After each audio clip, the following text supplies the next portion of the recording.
Menjadi petani singkong industri merupakan pilihan sebagian besar warga Kecamatan Labuan Ratu. Hampir setiap sudut ladang terdapat hamparan singkong industri. Selain perawatannya lebih mudah daripada sawah padi atau jagung, tanaman ini juga tak disukai oleh gajah. Singkong industri berbeda dengan singkong umumnya yang bisa dimakan langsung. Singkong ini harus diolah dahulu menjadi tepung. Gajah memang tak suka dengan singkong jenis ini. Namun malang, ladang singkong berada di jalur kesukaan gajah. Ujung-ujungnya, petani rugi juga jika ada serangan gajah. 1 hektar aja kalau gajah 2-3 ekor Kalau habis. semalam ya habis. Habis? Habis. Kalau ke sana ke sini ke sana. Oh. Nggak nyampe 1 malam. 1 jam aja. Habis? Habis. Kalau satu arah ya nggak habis. Yang kaki menginjak. Oh. Telalainya depannya itu kan jabutin. Nabutin? Jabut, iya.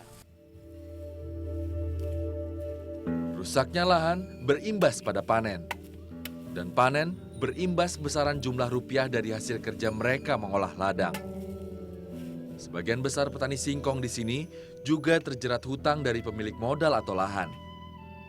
Sebuah mata rantai rumit yang mempengaruhi nafkah dan hidup para petani ladang di Lampung. Serangan gajah seringkali dianggap malapetaka alam. Kerusakan tanaman dinilai sebagai risiko hama pada umumnya. Gajah pun bukan milik siapa-siapa, sehingga petani tak dapat meminta ganti rugi ketika lahan mereka hancur. Bapak sama teman-teman petani pernah minta untuk ganti rugi ke pemerintah. Ya pernah. Kita usulkan minta Iya, ganti. Ya ganti rugi ya pernah. Jawabannya? Siapa pernah ya? Iya. Iya, cuma iya gitu loh. Tapi iyanya itu loh kemana? Konflik dengan gajah yang tak berkesudahan kian membuat petani di tepi hutan Waikambas kecil hati. Mereka tahu tak bisa melukai hewan yang dilindungi ini. Namun petani juga merasa tak ada yang membela. Pernyataan warga yang menyebut petani menganggap gajah lebih berharga daripada mereka cukup membuat saya terharu. Gajah sama hewan sama manusia, Harganya? harganya ya besar gajah itu. Kalau manusia itu nggak ada apa-apanya. Nah, kamu Iya, manusia ya dibunuh sama gajah, des, ibaratnya mati.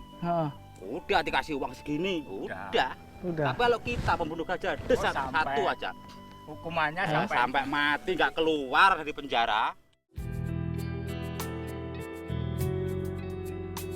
Pada akhirnya, menghalau gajah masuk kampung dan ladang menjadi satu-satunya jalan yang masuk akal agar mereka bisa tetap bertani. Selain ronda, menghalau gajah sebenarnya bisa dilakukan dengan cara yang tak terlalu menguras tenaga dan waktu. Warga di Labuan Ratu punya satu alat lagi untuk mengamankan ladang mereka. Ada ratusan jalur aktif pintu masuk gajah ke perladangan. Namun biasanya ada jalur yang paling sering dilalui. Disinilah para petani meletakkan tong berduri milik mereka. Ini adalah alat swadaya petani untuk menghalau di pintu masuk gajah. Idenya cukup sederhana. Tong dibuat berduri, lalu diikat di tiap ujungnya. Tong akan berputar jika bergesekan dengan gajah yang melintasinya. Harapannya, gajah akan takut lalu kembali ke hutan. Walau ada resiko luka, tapi alat ini tak akan membunuh gajah. Tong berduri ini bisa dipindah tempat. Jadi jika ada warga desa lain yang mau meminjam, tinggal dipindah saja.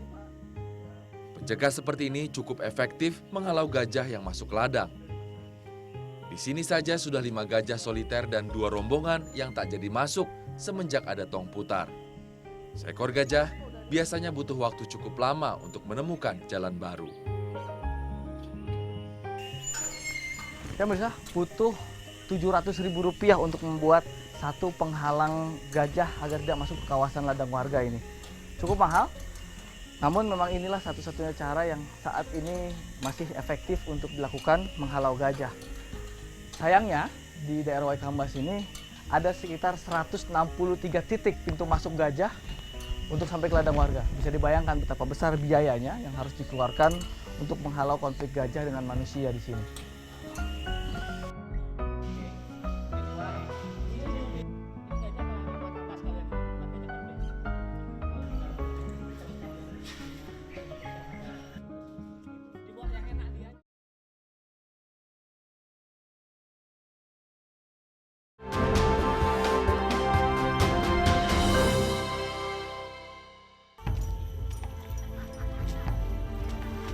Ada pertanyaan besar dari konflik di Waikambas. Bisakah gajah dan manusia berdampingan? Mencari jawabnya memang tak mudah. Namun jika melihat hubungan manusia dan gajah di pusat latihan gajah Waikambas, sepertinya mungkin saja. Ada 66 gajah jinak dan bersahabat di sini. Ironinya, semua gajah yang ada di pusat latihan ini adalah korban konflik dengan manusia. Tak ada seekor pun yang dari awal sengaja dijinakkan. Mulai dari gajah yang terusir dari hutan hingga gajah yang terluka karena serangan dan jerat manusia. Di tempat inilah gajah disembuhkan dan mendapatkan perlakuan yang lebih layak. Bukan cuma 1 atau 2 kali tim evakuasi dari Taman Nasional menemukan gajah sekarat di kawasan pemukiman. Ada gajah kecil namanya Yeti, kita ketemukan di dalam kanal di pinggir kampung, itu dalam kondisi yang sudah sangat parah, lemes, dengan kaki yang sudah membusuk karena bekas jerat. Bekas jerat Ya. kakinya. Ada juga satu gajah kita namanya Sugeng, itu kita evakuasi dari pinggir kawasan juga, dari pinggir kampung. Kondisinya memang tidak ada luka yang besar, tapi luka-luka kecil. Kemudian tubuhnya sangat kurus, dia kena cacingan, itu tadi yang saya bilang penyakit yang berasal dari ternak.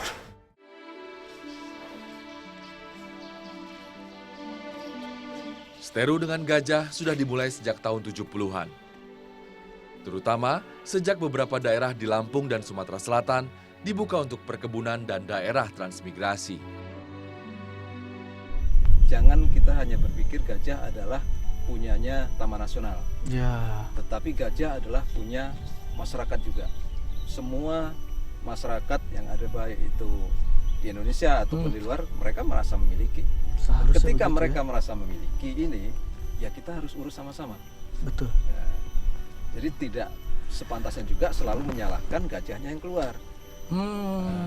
Karena gajah itu apa ya? Ini juga dulu pemukiman dia. Sebelum masyarakat ada di situ, dia di mana? Ya. Kenapa dia juga tinggal di situ, di lahan itu? Ya. Padahal ini mungkin ini lahannya gajah dulunya. Kini tak perlu lagi mencari siapa yang salah. Manusia dan gajah pasti bisa hidup berdampingan.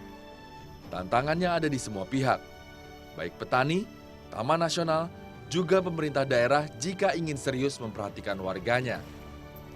Saat gajah hanya mengikuti naluri, maka manusialah yang harus berubah.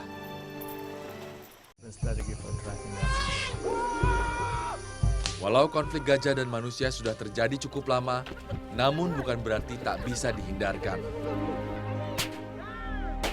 Hidup bertetangga, apalagi dengan gajah yang sudah lebih dulu tinggal, mestinya membuat mereka yang hidup di sekeliling hutan juga harus sadar.